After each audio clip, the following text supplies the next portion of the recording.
will be done, that's the next prayer, as it is done in heaven. ஆகவே பரத்திலே உம்முடைய பரமண்டலங்களில் உம்முடைய சித்தம் செய்யப்படுவது போல பூமியிலேயும் செய்யப்படும். I want to do it in my life. என்னுடைய வாழ்க்கையில உம்முடைய சித்தத்தை செய்ய விரும்புகிறேன். What is the next prayer after that? அதற்கு அடுத்த ஜெபம் என்ன? Give us this day our daily bread.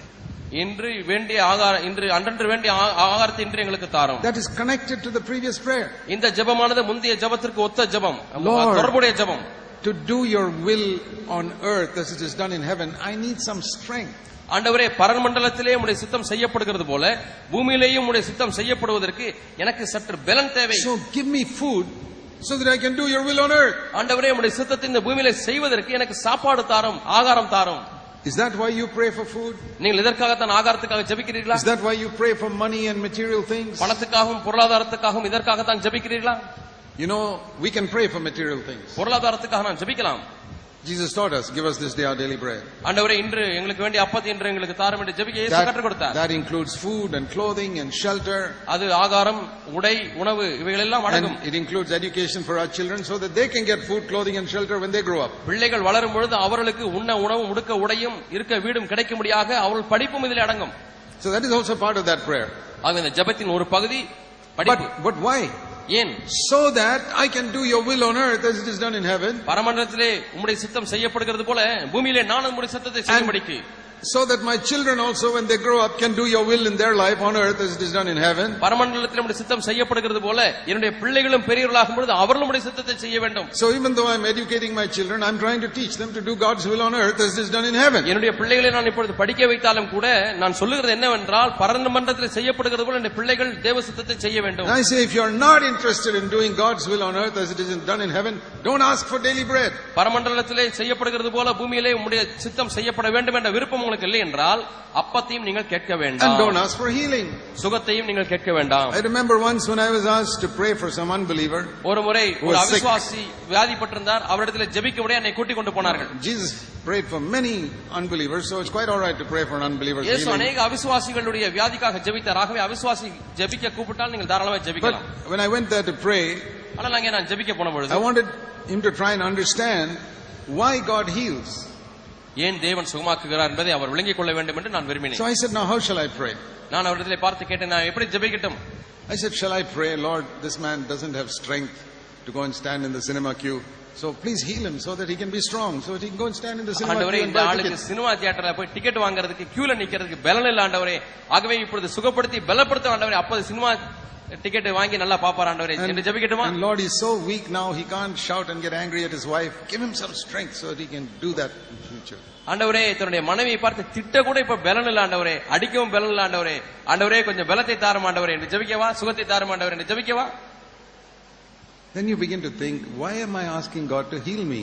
இப்பொழுது அவர் உணர ஆரம்பித்தார், ஏன் ஆண்டவரை சுகப்படுத்த வேண்டும் என்று நான் கேட்கிறேன். Why am I asking God to heal me? தேவனே, என்னை ஏன் சுகப்படுத்த வேண்டும் என்று கேட்கிறேன். To do my own will? என்னுடைய சொந்த சித்தத்தை செய்வதற்கா? Then go to a doctor. அப்படியானால் டாக்டர் இடத்திலே போங்கள்.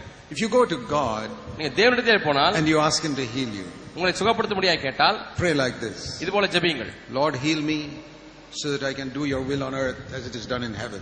ஆண்டவரே, பரலோகத்திலே உம்முடைய சித்தம் செய்யப்படுகிறது போல இந்த பூமியிலே உம்முடைய சித்தத்தை செய்வதற்கு எனக்கு சுகம் தாரும். God will do amazing things for you. உங்களுக்கென்று தேவன் வியக்கத்தக்கதான காரியங்களை செய்வார், ஆச்சரியமானவைகளை செய்வார். Your passion on earth is to do God's will on earth as it is done in heaven.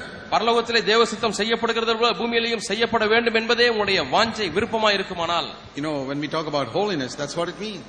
பரிசுத்தத்தை குறித்து பேசும்பொழுது இதுதான் அதனுடைய பொருள். To do God's will on earth as it is done in heaven, that is holiness. இந்த பூமியிலே பரலோகத்திலே செய்யப்படுகிறது போல தேவ சித்தத்தை பூமியிலே செய்வதுதான் பரிசுத்தம்.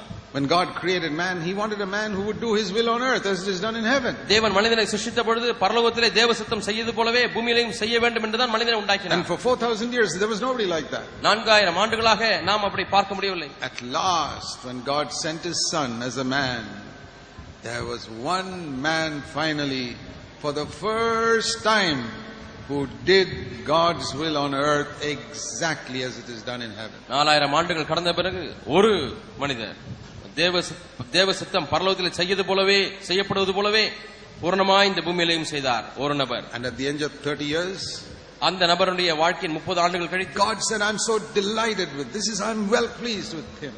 நான் இவர்களை மனமகிழ்ச்சியா இருக்கிறேன், என்னுடைய நேசகுமார் என்றதான ஒரு சாட்சியை பிதா கொடுத்தார். 30 years he had never preached a sermon. 30 ஆண்டுகளாக அவர் ஒரு பிரசங்கத்தை கூட செய்யவில்லை. He never healed a sick person. அவர் எந்த வியாதியஸ்தரையும் He குணமாக்கவில்லை. never cast out a demon. எந்த பிசாசையும் விரட்டவில்லை. Even when he went to the synagogue, he never preached. தேவாலயத்துக்கு சென்றிருந்தாலும் கூட அங்கே பிரசங்கிக்கவில்லை. He was just a carpenter. அவர் ஒரு தச்சு தொழில் செய்கிறவர். But he had done God's will on earth for 30 years. ஆனால் 30 ஆண்டுகளாக தேவ சித்தத்தை இந்த பூமியிலே செய்தார். Every day, ஒவ்வொரு நாளும், every moment. ஒவ்வொரு க்ஷணமும். He wasn't rich. அவர் பணக்காரராக இல்லை. But the Father was pleased. ஆனால் பிதா பிரியப்பட்டார். And do you know that after that day, அந்த நாளுக்கு பிறகு நமக்கு தெரியும். listen to this. கவனித்து கேட்கிறீர்களா? After that day, அந்த நாளுக்கு பிறகு God from heaven has been longing to find more men and women like that. பரலோகத்தில் இருக்கக்கூடிய நம்முடைய தகப்பன் இதுபோல மனுஷர்கள் இன்னும் அதிகமா எங்கே இருக்கிறார்கள் என்பதை பார்ப்பதற்கு அதிக வாஞ்சையுள்ளவராய் தேடிக்கொண்டிருக்கிறார். That has gripped my heart. இந்த தேவனுடைய வாஞ்சை, இந்த காரியமாக என்னுடைய உள்ளத்தை பற்றி பிடித்து விட்டது. Lord, what are you looking for in my life? ஆண்டவரே, என்னுடைய வாழ்க்கையிலே நீர் எதை தேடிக்கொண்டிருக்கிறீர்? He's not looking for a preacher.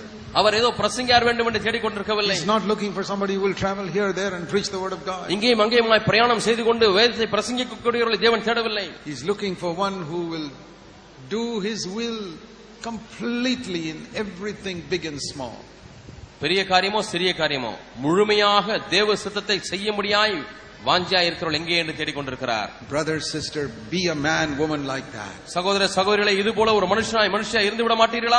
It doesn't matter if you don't have any spiritual gifts. உங்களுக்கு எந்த ஒரு ஆவிக்குரிய வரமும் இல்லை என்றாலும் அது ஒரு பொருட்டல்ல. It doesn't matter if you're some unknown person in some small village. ஏதோ ஒரு சிறிய கிராமத்திலே முன்பின் தெரியாத பேரறியாத ஒரு நபரா இருந்தாலும் கூட பரவாயில்லை. Jesus was an unknown person in a small village of Nazareth for 30 years. Nazareth என்ற ஒரு குக்கிராமத்திலே இயேசு கிறிஸ்து 30 ஆண்டுகளாக யாருமே அறியாதவராக வாழ்ந்து வந்தார். All the Father's eyes were only upon him.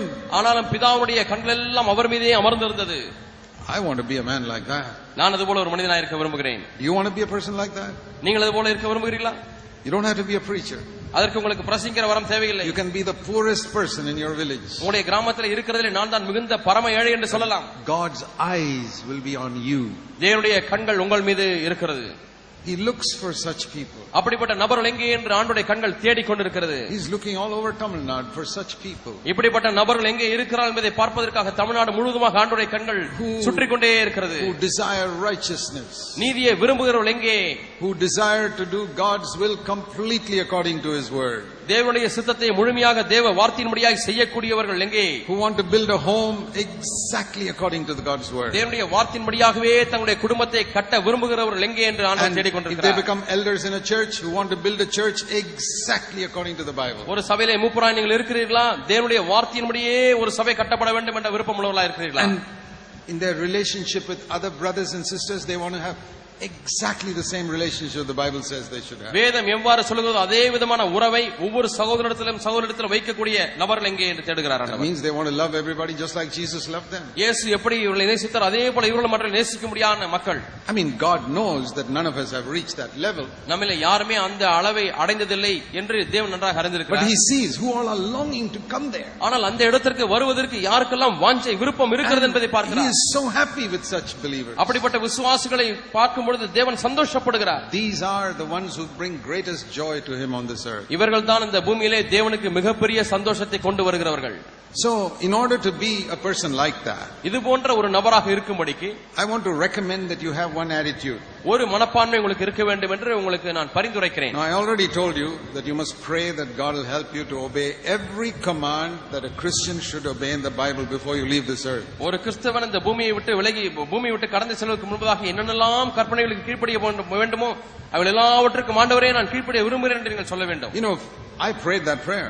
நான் அந்த ஜெபத்தை செய்திருக்கிறேன். That's why God gave me many enemies. ஆகவே தான் தேவன் எனக்கு अनेक சத்துருக்களை கொடுத்திருக்கிறார். Why does God give you enemies? ஏன் தேவன் உங்களுக்கு சத்துருக்களை கொடுக்கிறார்? How can you obey the command love your enemies if you don't have any enemies? உன் சத்துருக்களை சிநேகிப்பாயாக என்ற கற்பனையை சத்துருவே உங்களுக்கு இல்லாத இருக்கும்போது எப்படி அதற்கு கீழ்ப்படிய முடியும்? If you say, oh, everybody is my friend, எல்லாரும் எனக்கு நண்பர்கள் என்று சொன்னால், then how will you obey the command which says love your enemies? உங்களுடைய சத்துருக்களை சிநேகிங்கள் என்று சொல்கிற கட்டளைக்கு எப்படி நீங்கள் கீழ்ப்படிவீர்கள்? So God gives you some enemies ஆகவே தேவன் உங்களுக்கு சில சத்துருக்களையும் கொடுக்கிறார் so that you can love them. நீங்கள் அவர்களை நேசிக்கும்படியாக. How can you do good to those who hate you if you have nobody hates you? உங்களை யாருமே பகைக்காவிட்டால் பகைக்கிறவர்களுக்கு எப்படி நீங்கள் நன்மை செய்ய முடியும்?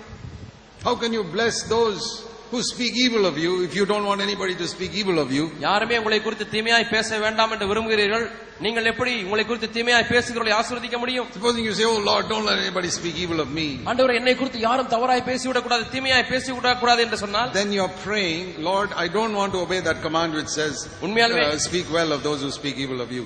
நீங்கள் என்ன ஆண்டவரிடத்தில் ஜெபிக்கிறீர்கள் என்று சொன்னால், ஆண்டவரே, உங்களை குறித்து தீமையாய் பேசுகிறவர்களுக்கு நீங்கள் நன்மை செய்யுங்கள் என்று சொல்கிற அந்த கட்டளைக்கு நான் கீழ்ப்படிய விரும்பவில்லை ஆண்டவரே என்று சொல்கிறீர்கள். You must pray, I want to keep all of your commands. ஆண்டவரே, உம்முடைய அனைத்து கட்டளைகளையும் ஆண்டவரே நான் கீழ்ப்படிய வேண்டும், கைக்கொள்ள வேண்டும் என்று ஜெபிக்க வேண்டும். I want to claim all your promises. ஆண்டவரே, உம்முடைய அனைத்து கற்பனைகளுக்கும் ஆண்டவரே வாக்குத்தத்தங்களையும் சுதந்திரித்துக் கொள்ள வேண்டும் ஆண்டவரே. I mean, if somebody sends you a check, don't you take it to the bank and cash it? யாராவது உங்களுக்கு ஒரு செக் அனுப்புகிறார், காசோலை அனுப்புகிறார்கள், நீங்கள் அதை உடனே வங்கிக்கு எடுத்து கொண்டு போட்டு அதை காசாக்க மாட்டீங்களா? Think of the promises in the Bible like checks God has put inside. வேதத்திலே கொடுக்கப்பட்ட வாக்குத்தத்தங்கள் எல்லாம் தேவனே உங்களுக்கு எழுதி கொடுத்த காசோலையாக எண்ணுங்கள். Why don't you take them, all of them, to the bank? நான் அந்த எல்லா காசோலைகளையும் வங்கிக்கு எடுத்து சென்று காசாக மாற்ற வேண்டும். If you got 10 checks in an envelope, would you take only 3 of them to the bank? உங்களுக்கு ஒரு கவர் வருகிறது, அதுல 10 செக் இருக்கிறது, நீங்கள் அதுல 3 மட்டும் தான் எடுத்து செல்வீர்களா? But that's how many believers take the promises in scripture. அநேக விசுவாசிகள் இந்த வேதத்தினுடைய வாக்குத்தத்தம் என்று வரும்போது இப்படி தான் இருக்கிறார்கள். So from now on, read the word and claim the promises in Jesus' name. ஆக இப்பொழுதிலிருந்து நீங்கள் தேவனுடைய வார்த்தையை வாசித்து இயேசுவின் நாமத்தினாலே வாக்குத்தத்தத்தை சுதந்திரித்துக் கொள்ளுங்கள். And if you don't get an answer, உங்களுக்கு பதில் கிடைக்கவில்லை என்றால், if the check comes back, அந்த காசோலையானது வங்கியிலிருந்து உங்களுக்கு திருப்பி அனுப்பப்பட்டு விட்டால், then you ask the bank, why did it come back? நீங்கள் வங்கியிலே போய் ஏன் இந்த காசோலையை நீங்கள் பணமாக மாற்றவில்லை, ஏன் எனக்கு திருப்பி அனுப்பிவிட்டீர்கள் என்று கேளுங்கள். See, we love money so much that we will do that. நாம் பணத்தை அதிகமா நேசிக்கிற அப்படினாலே கண்டிப்பாக சொல்லாமலேயே நாம் போய் பேங்க்ல போய் கேட்போம். But why don't we ask God? He hasn't answered a promise of his. ஆனால் தேவன் தம்முடைய வாக்குத்தத்தத்தை நிறைவேற்றவில்லை என்று சொன்னால் நாம் ஏன் தேவனிடத்தில் போய் கேட்க மாட்டேன் என்கிறோம்? In that connection, I want to say something. இதனோடு கூட தொடர்புடைய இன்னொரு காரியத்தை உங்களுக்கு சொல்ல விரும்புகிறேன். Matthew 1 verse 21. மத்தேயு 1 அதிகாரம் 21 வசனம். See, the name Jesus has got a meaning. இயேசு என்ற பெயருக்கு ஒரு அர்த்தம் உண்டு. Jesus means he will save his people from their sins. இயேசு என்கிற பெயருக்கு அர்த்தம் அவர் தமது ஜனங்களின் பாவங்களை நீக்கி அவர்களை ரட்சிக்கிறார். Matthew 1:21. மத்தேயு 1:21. That is the first promise in the New Testament. புதிய ஏற்பாட்டிலே காணப்படுகிற முதல் வாக்குத்தத்தம் இதுதான். I don't know how many people have told you that. I have been preaching that for 35 years. 35 ஆண்டுகளாக நான் இதை பிரசங்கிக்கிறேன். உங்களுக்கு எத்தனை பேர் சொல்லி இருக்கிறார்கள் என்று எனக்கு தெரியவில்லை. The first promise in the New Testament. புதிய ஏற்பாட்டிலே காணப்படுகிற முதல் வாக்குத்தத்தம். Jesus will save you from your sins. இயேசு உங்களுடைய பாவங்களிலிருந்து உங்களை ரட்சிக்கிறார், விடுதலையாக்குகிறார். Not he will forgive you. உங்களை மன்னிக்கிறார் என்று அல்ல, more than forgive you, மன்னிப்பை காட்டிலும் அதிகமாக he will save you from your sins. உங்களுடைய பாவங்களிலிருந்து உங்களை அவர் ரட்சிக்கிறார். What is the meaning?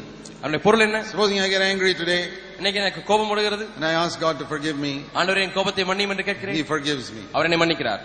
But has he saved me? என்னை அதிலிருந்து ரட்சித்து விட்டாரா? No, tomorrow I get angry again. இல்லை, நான் நாளைக்கு மீண்டுமாய் கோபப்படுவேன். I was forgiven but not saved. நான் மன்னிக்கப்பட்டு விட்டேன், ஆனால் அதிலிருந்து ரட்சிக்கப்படவில்லை. Supposing you lust after a woman today, நான் ஒரு ஸ்திரீயை இச்சித்து விட்டேன், இன்றைக்கு God forgives you. தேவன் உங்களை மன்னிக்கிறார். But has he saved you? அதிலிருந்து உங்களை விடுதலையாக்கி விட்டாரா? No, tomorrow you may lust after a woman again. இல்லை, நாளைக்கு மீண்டுமாய் நீங்கள் வேற ஒரு ஸ்திரீயை இச்சிப்பீர்கள். Then you're not saved. அப்படியால் நீங்கள் இன்னும் ரட்சிக்கப்படவில்லை. You're forgiven. மன்னிக்கப்பட்டு விட்டீர்கள். Oh, you do something wrong today, you tell a lie or sign a false statement, இன்றைக்கு ஏதாவது ஒரு பொய்யை சொல்லுகிறீர்கள், தவறான வாசகத்துக்கு கையெழுத்திடுகிறீர்கள், and you ask God to forgive you. ஆண்டவரே என்னை மன்னியும் ஆண்டவரே, you're forgiven. மன்னித்து விட்டார். But if you do it again tomorrow, you're not saved. நாளைக்கும் அதே காரியத்தை செய்வீர்கள் என்று சொன்னால் நீங்கள் இன்னுமா இதிலிருந்து ரட்சிக்கப்படவில்லை. Now many Christians, they are not saved at all. அநேக கிறிஸ்தவர்கள் ரட்சிக்கப்படவே இல்லை. They're saved from nothing. அவர்கள் ஒன்றிலிருந்துமே ரட்சிக்கப்படவில்லை. They're forgiven and forgiven and forgiven and forgiven and forgiven. That's all. அவர்கள் மன்னிக்கப்பட்டார்கள், அவ்வளவுதான். But they say I don't drink or smoke or நான் குடிக்கிறதில்லை, நான் cigarette பிடிக்கிறதில்லை என்று சொல்கிறார்கள். I can show you 10 million non-Christians in this country who don't smoke and drink. இந்த தேசத்திலே குடிக்காத, புகைப்பிடிக்காத 10 million மக்களை நான் உங்களுக்கு காண்பிக்க முடியும். What does that prove? That doesn't prove anything that we are better than them. அது எதை நிரூபிக்கிறது? அவர்களை காட்டிலும் நீங்கள் மேன்மையானவர்கள் என்று நிரூபிக்கிறதா? இல்லவே இல்லை. Jesus came to save us from our sins. நம்முடைய பாவங்களிலிருந்து நம்மை ரட்சிக்கும்படியாக இயேசு வந்தார். Now you just think for a moment. ஒரு க்ஷணம் நீங்கள் எண்ணி பாருங்கள். What is the sin that you're always falling into? நீங்கள் எந்த பாவத்தில் அடிக்கடி விழுந்து கொண்டே இருக்கிறீர்கள்? Can you think of something right now? இப்பொழுதே நீங்கள் அப்படிப்பட்ட பாவத்தை எண்ணி பார்க்க முடிகிறதா? எந்த பாவத்தில் அடிக்கடி விழுந்துட்டே இருக்கேன்? What is the sin that comes to your mind now about which you're falling most frequently? அடிக்கடி விழுந்து கொண்டே இருக்கக்கூடிய பாவம் எந்த பாவம் உங்களுடைய மனதுக்கு நினைவுக்கு வருகிறது? You are so ashamed if any believer finds out. அதை யாராவது விசுவாசி கண்டுபிடித்து விடுவாரோ என்று நீங்கள் அதிகமாக வெட்கப்படுகிறீர்கள். Okay, I want to tell you, Jesus came to save you from that sin. நான் உங்களுக்கு சொல்லுகிறேன், அந்த பாவத்திலிருந்து உங்களை மீட்கும்படியாக இயேசு வந்தார். So before you go to all the other promises in the Bible, start with this one. ஆகவே மற்ற வாக்குத்தத்தங்களுக்கெல்லாம் போவதற்கு முன்பதாக நீங்கள் இந்த வாக்குத்தத்தத்தை முதலாவது ஆரம்பியுங்கள். Because this is the first promise. ஏனென்றால் இதுதான் முதல் வாக்குத்தத்தம். We can go to the others later. நாம் பின்னர் மெதுவாக மற்ற வாக்குத்தத்தங்களுக்கு செல்வோம்.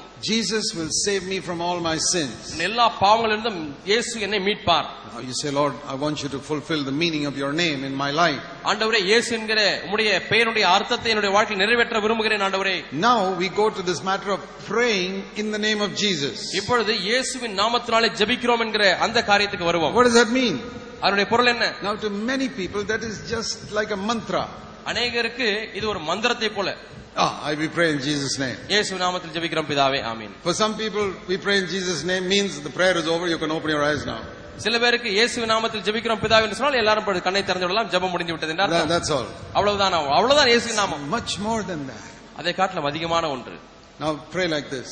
இது போல ஜெபியுங்கள். Lord, I'm praying in the name of Jesus who came to save me from all my sins. என்னுடைய எல்லா பாவங்களிலிருந்தும் என்னை நீக்கி ரட்சிக்க வந்த இயேசு என்ற நாமத்தினாலே நான் ஜெபிக்கிறேன் என்று ஜெபியுங்கள். Have you ever prayed like that?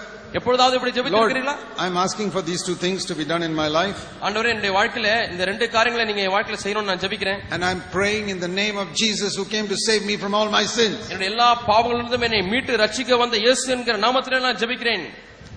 Then you will realize what it means to pray in the name of Jesus. அப்பொழுது இயேசுவின் நாமத்திலே ஜெபிக்கிறோம் என்பதனுடைய அர்த்தம் என்ன என்று உங்களுக்கு விளங்கும்.